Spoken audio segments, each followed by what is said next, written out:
大家好，我是中医老马。说在临床上啊，我们有很多的患者口干，而且呢咽痒，还有点小咳，还能出来痰。但是呢口干呢不想喝水，这是什么原因呢？这就是体内有痰湿。痰湿既能伤阳，又能阻滞气机。当痰湿阻滞气机的时候，我们阴经不能上荣，这样呢不能滋养我们的咽喉，就造成了我们咽干、咽痒，而且不渴。因为我们里边有痰湿，痰湿为阴邪，它没有热的产生，我们就不会饮水自救，就不渴。阴经不能上承，就造成了干。那么为什么会咳呢？大家想想，咳是什么概念呢？说痰湿啊阻肺，而引起了肺阴的不足。肺阴不足，同时呢痰湿阻肺，也会造成我们的肺气失宣，肺宣发肃降的功能失调，就会造成呢我们肺气上逆，而冲之生门，发而为咳。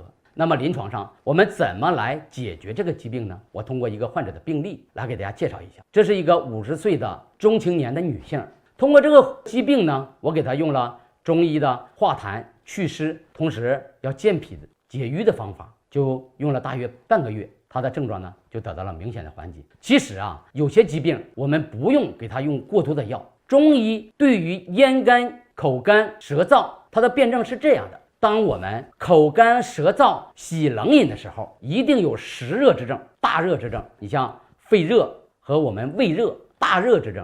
如果我们咽干口燥喜凉饮的时候，一定是阴虚内热。当我们咽干口燥不渴的时候，里边一定有痰湿。就跟我刚才这个患者我说的，咳嗽有痰，口干不渴。如果我们咽干希望稍微喝点热的，就是呢阳虚。说阳虚啊，里边必生内寒，生内寒以后呢，我们没有热，也不会灼亮我们的阴经，也只是阻止了我们阴经的上承，造成了我们的阴经不能滋养我们的咽喉和口，造成了口燥咽干。所以说呢，中医它从疾病的所表现出的症状上，就能看出它的是阴虚还是有热，还是阳虚还是有痰湿。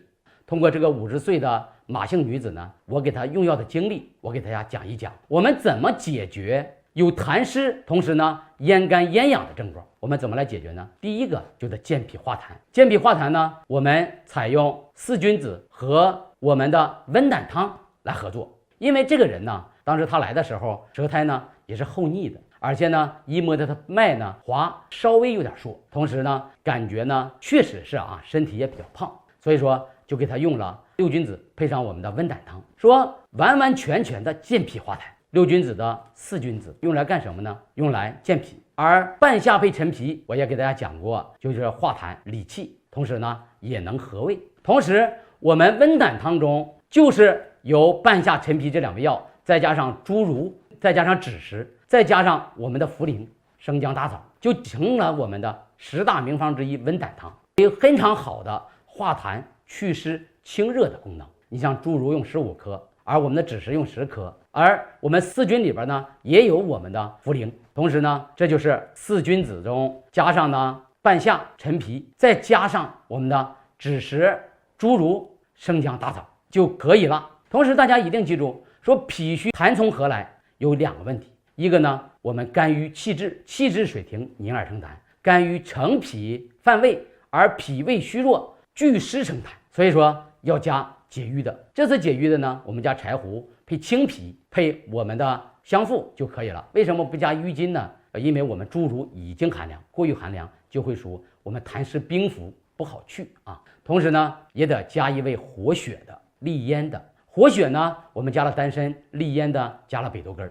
这个方子呢，既能利咽，同时呢也能化痰、健脾、疏肝、解郁，同时呢还能活血，诸药同调，就能很好的解除痰湿内阻而引起的阴经不能上承的咽干咽痒、咳嗽痰多。你看看没加利肺的，为什么呢？痰湿已去，肺呢宣发肃降，恢复到原来的水平，我们的咳嗽呢也好了。并不是我们面面俱到的来解决我们的症状，而是呢抓主症、抓病机。病机呢就是脾虚痰湿，主症呢就是痰。所以说呢，这个病例呢给我们大家说出了中医治病的一个观点：抓主症、抓病机。这个患者的病例呢就给大家分享到这儿。如果大家还有其他的问题呢，请在评论区留言，我会给大家一一的回复。